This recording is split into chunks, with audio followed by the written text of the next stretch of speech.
get another song from you as sure. Since we've been talking about it. How about, since you just said Road Ready, why don't we play the title track? Yeah. You cool with that, Paul? Cool with me, man. I'm changing the set list on him. All right, this song was written by the guitar player who played on the Road Ready album, Jeff Williams, who was a monster guitar player and super talented. He sends me like 20 songs a month, like on his phone. He's just like a massive songwriter. And this song just resonated with me so much, and it felt like he wrote it for me. I think he might have kind of wrote some of it after we met, but I had to put it on the album. And then when we put it on the album, I was like, we were trying to decide what we were going to name the album. And I was like, Road Ready is like a perfect name for an album. Ready to go. That's exactly what I've been the last few years. So yeah, this song's called Road Ready.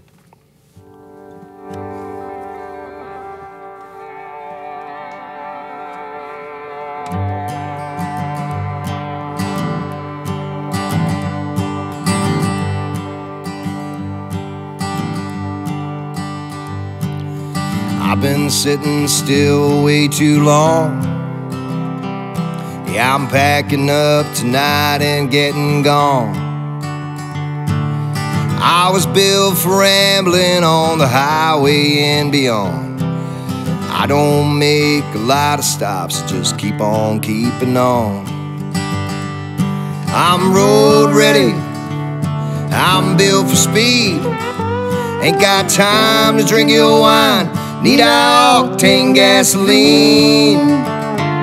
'Cause I'm road ready, I got lines that bleed. 'Cause I ain't got no enemies, no wife and kids to feed. I'm road ready. There's a lot of horses underneath my hood. They get antsy sitting still, gotta hone and grease them good. I like to see them RPMs getting high just like they should. Some tire off the open road, me and Paul just never could. Yeah, I'm road ready, I'm built for speed. Ain't got time to drink your wine, need octane gasoline. 'Cause I'm road ready, I got lines that bleed. 'Cause I ain't got no enemies, no wife and kids to feed. I'm road ready. I know my mama misses me, I ain't seen her in a while. But every now and then I might stop in, 'cause I love to see her smile. I ain't never been no mama's boy, you know that just ain't my style. My daddy gave me a traveling bone, now it's time to make some miles. I'm road ready, 'cause I'm built for speed. Ain't got time to drink your wine, need octane gasoline. 'Cause I'm road ready, I got lines that bleed. 'Cause I ain't got no enemies, no wife and kids to feed. I'm road ready. 'Cause I'm road ready, 'cause I'm built for speed. Ain't got time to drink your wine, need octane gasoline. 'Cause I'm road ready, and I'm living free. 'Cause I ain't got no enemies, no wife and kids to feed. I'm road ready. Yeah, I'm road ready.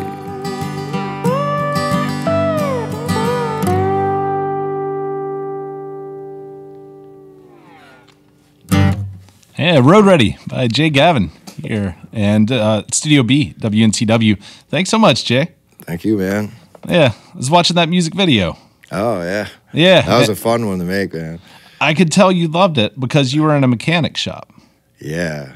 I used to working on cars a lot, but I live in an RV now, and I don't have a garage anymore, so I moved on to motorcycles a few years ago, and it's been a real addiction.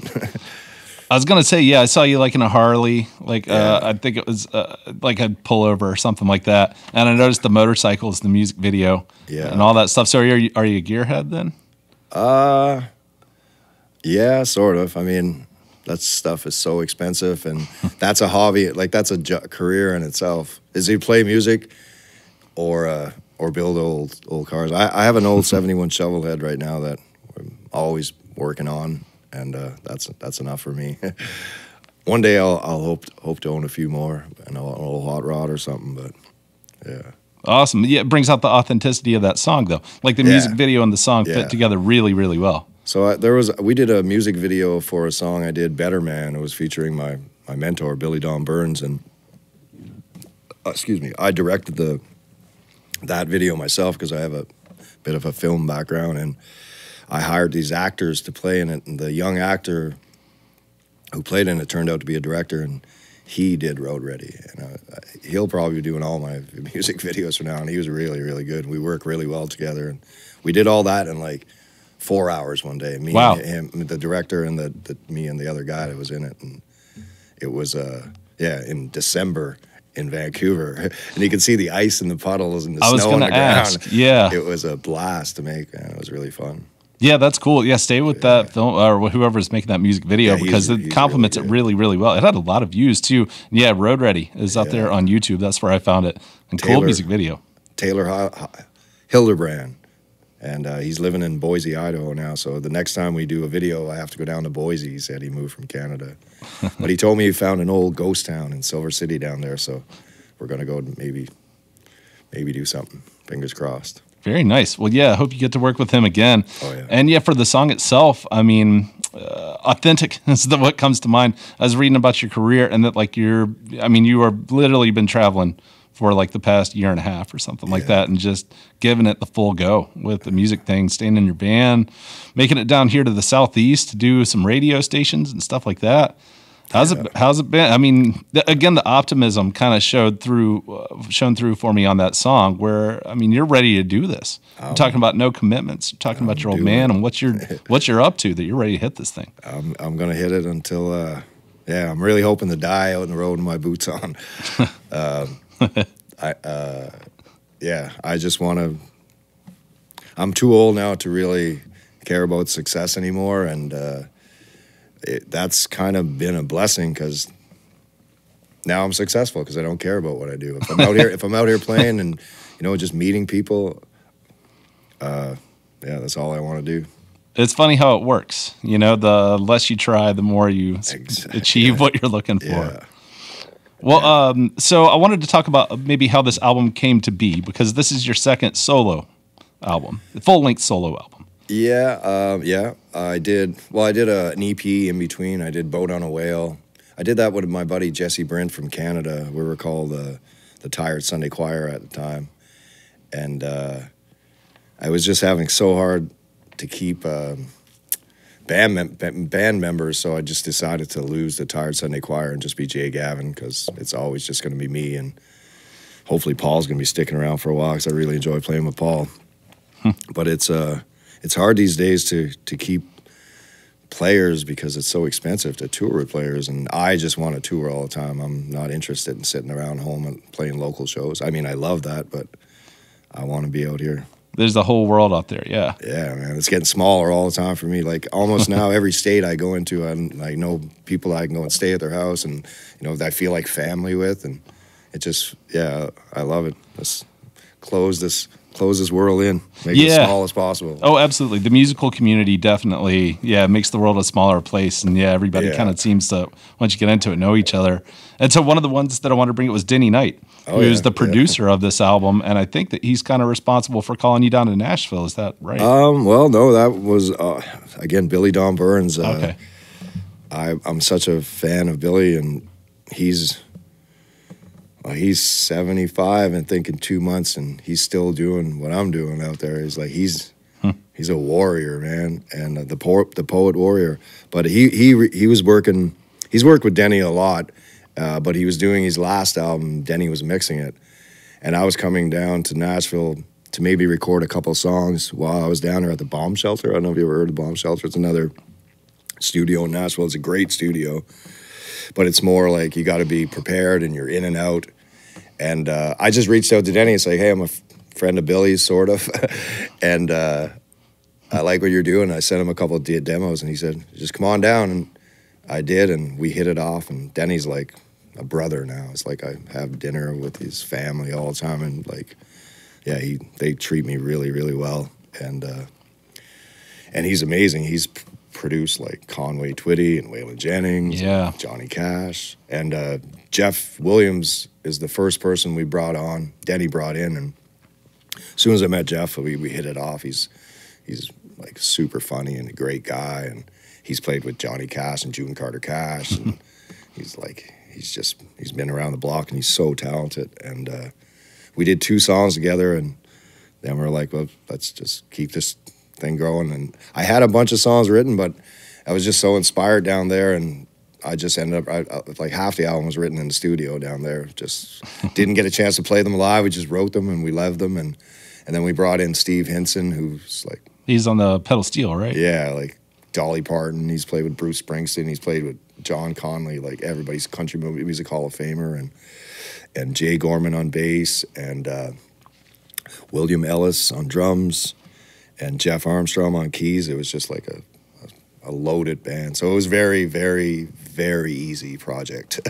It was just sit back and have a good time and watch these guys take these words that I was writing to life. It was absolutely amazing. Well, your voice is really natural, and I could see what Denny would get excited about. And yeah, that's a big thing to come into a completely new place and down to Nashville and get a bear hug. Intimidating from a lot of people. Yeah, I imagine it would be. Right from the first 5 minutes I met Denny, I was like, I knew we were in the right place. Like, we both like to have a good time, and it wasn't rushed at all. It was like Denny basically said, like, stay here as long as you want. He's got a house next door. He's like, just work this out. And I can't wait to get on the next project. I think I'm coming down for Americana Fest. Nice. Well, I am coming down for Americana Fest in September. And yeah, we're hoping to start. Maybe this Friday we might start working on some demos if we have time at the studio. But I'm definitely coming back down and work on the new album this year. We'll see how the money is. Yeah, money's starting to get pretty low. Yeah, yeah. Well, keep gigging, keep doing all the things you have to do, but keep up the songwriting, because it really is, and your voice. I mean, those two things together are really powerful. Thanks, man. And coming from a punk and metal background in particular, there's just something about that. There's something that changes it, I think, for roots type music to have somebody with that type of background. There's a little bit of like aggression in it, and sometimes the songwriter stuff is missing that a little. There's a lot of people doing it now. Like the punk rock retirement plan is a real thing, man. It's like, there's a lot of people I know are going to outlaw country these days, and for good reason too. I think, punk rock, I'm still really into it, but it doesn't really excite me that much anymore. And well, there's no progression. Like you were saying, it kind of like died off. Like the money got into it, and then it kind of died off. And then like, how long can like 60-year-old guys sing songs that they were doing when they were 20? Yeah, well, that's the other thing too. I remember watching the Anvil. You remember the Anvil, the band Anvil? I remember watching the documentary that came out into 2000s, and it was amazing. The movie was amazing, but it was like, I don't want to be that guy. I don't want to be growing. Like, it's not a very flattering way to grow old. Some people can do it, but it takes a certain type of personality. The outlaw country just feels like just more casual, and I feel like, this is it for me. I'm not looking for any more. Yeah, I feel the small town, like coming from a small town kind of vibes from you as well, where like it's a little more, low key, easier, more moderate paced. Yeah. Not as frenetic. I wish I would have started doing it years and years ago, but I don't think I would have had the same appreciation for it without doing the punk rock. I definitely don't regret playing the punk rock. And you never know. There might be another chapter of punk rock in it for me, but I doubt it. Yeah, you never know how the paths kind of meet each other. You never know. Yeah, time is a flat circle, right? Yeah, that's right.